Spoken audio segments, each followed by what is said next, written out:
રાજ્યના નાગરિકોને આધુનિક પરિવહન સેવા મળી રહે તે માટે ગુજરાત સરકાર પ્રતિબદ્ધ છે। સુરત મહાનગરપાલિકા BITS સિટી લિંક બસની જાંગીરા બાદ જાંગીરાપુરા વિસ્તારના નગરજનોને બસની સગવડ મળી રહે તે માટે આજે સુડા સંસ્કૃતિ આવાસમાં ગરીબ અને મધ્યમ વર્ગના નગરજનો માટે નવું બસ સ્ટોપને ગુજરાત સરકારના પૂર્વ કેબિનેટ મંત્રી અને ધારાસભ્ય પૂર્ણેશભાઈ મોદી, સુરત મહાનગરપાલિકાના જાહેર પરિવહન સમિતિના chairman Shri Somnathbhai Marathe flag of કરાવીને બસ સેવાનો પ્રારંભ કરાવ્યો હતો।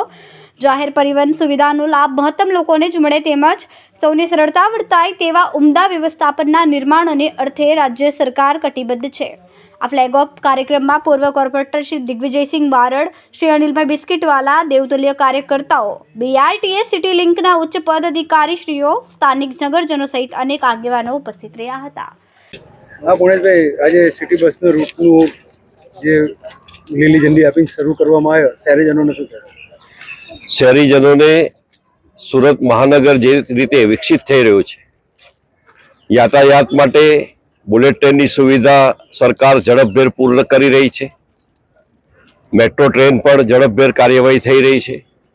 અનેક પ્રકારની ટ્રેનોમાં સુવિધા આપવામાં આવી રહી છે। ગુજરાતની બહાર જવું હોય તો यहाँ ડોમેસ્ટિક એરપોર્ટ હતું, હવે ઇન્ટરનેશનલ એરપોર્ટ પણ બની ગયું છે। દેશ અને દુનિયામાં જઈ શકાય એ કનેક્ટિવિટી સુરતને મળી છે એરપોર્ટના માધ્યમથી। સાથે સાથે જે ગુજરાત સરકારની બસ છે એમાં લગભગ દરરોજ 25 લાખ મુસાફરો મુસાફરી કરે છે।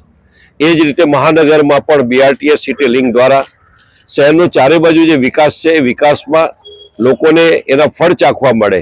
એક સામાન્ય પરિવાર, ગરીબ પરિવાર આવાસમાં રહેતું હોય ત્યારે એના ઘર આંગણેથી બસ ઉપડે તો એને સુરતના કોઈ પણ ખૂણે ઝડપભેર જઈ શકે એના માટેની આજની સુવિધા સુરત મહાનગરે ઉપલબ્ધ કરી છે। ત્યારે આ BITSના ચેરમેન શ્રી સોમનાથભાઈ મરાઠે એમણે ખૂબ ઝડપભેર નિર્ણય લીધો, ખૂબ ઝડપથી આ કાર્યવાહી કરી। એમને ખૂબ ખૂબ અભિનંદન પાઠવું છું, એમના કામને બિરદાવું છું। અને ઝડપથી આપ જોઈ શકો છો કે આજે એક બસનો શુભારંભ થયો છે। આ નવા વિસ્તારને મહાનગરોમાં એકબીજા વિસ્તારને જોડતું આ બસ એ આપણે સૌને એક ટાટરે બાંધવાનો પ્રયત્ન થઈ રહ્યો છે, ત્યારે આપ સર્વેને અભિનંદન પાઠવું છું।